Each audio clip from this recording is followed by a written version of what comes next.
दुर्वा बुधवार के दिन, अष्टमी तिथि के दिन, जो अष्टमी बुधवार इस बार पड़ रहा है उस दिन समर्पित करिए। अनलासुर को गणेश जी निगल गए, उधर में जलने लगा, उधर जल रहा है, तपन हो रही है। भगवान गणेश दौड़ कर आए भगवान शिव के पास। शंकर भगवान ने कश्यप ऋषि को देखा, कश्यप ऋषि गए और दुर्वा तोड़ कर लिया। दुर्वा लाकर गणेश जी को दी, गणेश जी ने दुर्वा चबाना चालू करी। अंदर जो अनलासुर था, भगवान शंकर की प्रसादी पाकर अनलासुर तृप्त हो गया, भगवान के पेट की जलन समाप्त हो गई। गणेश जी महाराज ने कश्यप ऋषि से कहा, सुनो कश्यप बाबा, आपने मुझे दुर्वा समर्पित करी है, ये दुर्वा जो मुझे देगा वो वैभव प्राप्त करेगा, जो दुर्वा मुझे समर्पित करेगा उसके जीवन में रोग दूर हटेगा। शंकर भगवान कहते हैं, गणेश ये दुर्वा बुधवार के दिन, अष्टमी तिथि के दिन, जो अष्टमी बुधवार इस बार पड़ रहा है उस दिन समर्पित करिए। इस दुर्वा का अलग अलग महत्व है।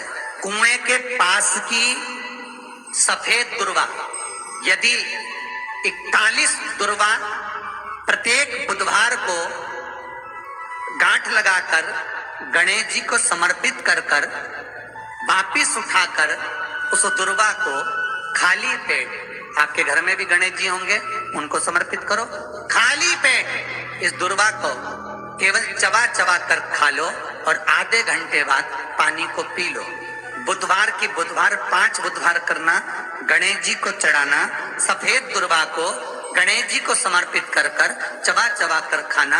उदर की प्रॉब्लम, जो भी मसा आदि की प्रॉब्लम होती है उदर से जुड़ी हुई होती है, जिस चीज से जुड़ी होगी, पेट की जितनी प्रॉब्लम होगी, आपको जितनी भी प्रॉब्लम होगी वो सारी 5 बुधवार करना, छठे बुधवार को जरूरत ही नहीं पड़ेगी। जितनी भी प्रॉब्लम हो पेट से, शिव महापुराण की कथा कहती है, पंचमी तिथि के दिन, चतुर्थी के दिन 7 गांठ वाली दुर्वा 21 ले लो और चतुर्थी के दिन गणेश जी को समर्पित कर दो।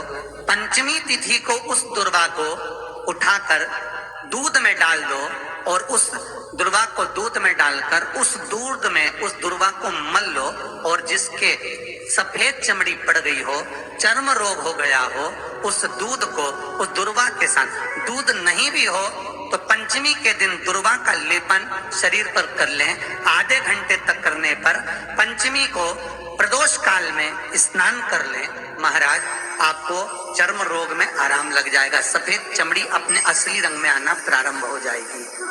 गणेश पुराण दुर्वा का मूल होता। 21 दुर्वा के 108 बंडल बना लो। अगर एग्जाम में बैठ रहे हो, सरकारी परीक्षा में बैठ रहे हो, पास नहीं हो रहे, नौकरी नहीं लग रही, बहुत जगह इंटरव्यू दे दिया, 21 दुर्वा के 108 बंडल बनाओ, उसकी माला बनाओ और देवी के मंदिर में, माता जगदम्बा के मंदिर में, अर्थात जहां शंकर पार्वती पूर्ण परिवार विराजमान हो, ऐसे देवी के मंदिर में गणेश जी के गले में वो माला अर्पण करिया है, अपना नाम बोलकर और जिस एग्जाम में बैठ रहे हैं उसका भाव वर्णन कर कर महाराज। और वहीं से एक पुष्प लेकर अपने कमरे में जहां पढ़ते हो, कांच की प्लेट में उस फूल को रख दीजिए और दूसरे दिन एग्जाम के लिए चले जाइए, आपको उसका फल अवश्य मिलेगा। दुर्वा सुख का अनुभव करा देगा। तो यहाँ शास्त्र कह रहा है, दुनिया कुछ भी कहे, शिवाय नमः। जब तुम सोचो कि मेरी जॉब मुझे चाहिए और मेरा बाबा मुझे देगा, मैंने मेहनत करी है, पूरा कर्म करा है, मैंने पूरा दम लगाया है, तो मेरा बाबा मुझे नौकरी देगा, तो ये निश्चित है वो देगा। उसके लिए बस एक कर्म आखिरी में कर कर जाना, जो अशुभ सुंदरी का स्थान। फिर ध्यान देंगे, ये शिवलिंग ध्यान से देखेंगे आप लोग, ये शिवलिंग है, ये जलाधार, और शिवलिंग के मध्य में जो जलाधारी और जलाधारी के सामने से एक स्थान गया हुआ है, जहां गणेश जी का स्थान, कार्तिकेय जी का स्थान और बीच में अशोक सुंदरी का स्थान। जो ये जलाधारी है, इस जलाधारी पर लाल चंदन की 7 बिंदी, कितनी बिंदी लगाना है आपको? 7 लाल चंदन की जलाधारी पर 7 बिंदी। अशोक सुंदरी का जो स्थान है वहां पर केवल पीले चंदन की 5 बिंदी। कितनी लगाना है? 5 बिंदी। और 5 बेलपत्र, केवल 5 बेलपत्र शंकर भगवान के शिवलिंग पर, परंतु उसके चढ़ाने का तरीका 5 बेलपत्र का अलग रहेगा। 5 बेलपत्र जो आप चढ़ा रहे हैं उसकी डंडी का जो मुख है आपके जीवन, डंडी का जो मुख है ना वो चारों दिशाओं में अलग अलग दिशाओं में लगा देना है।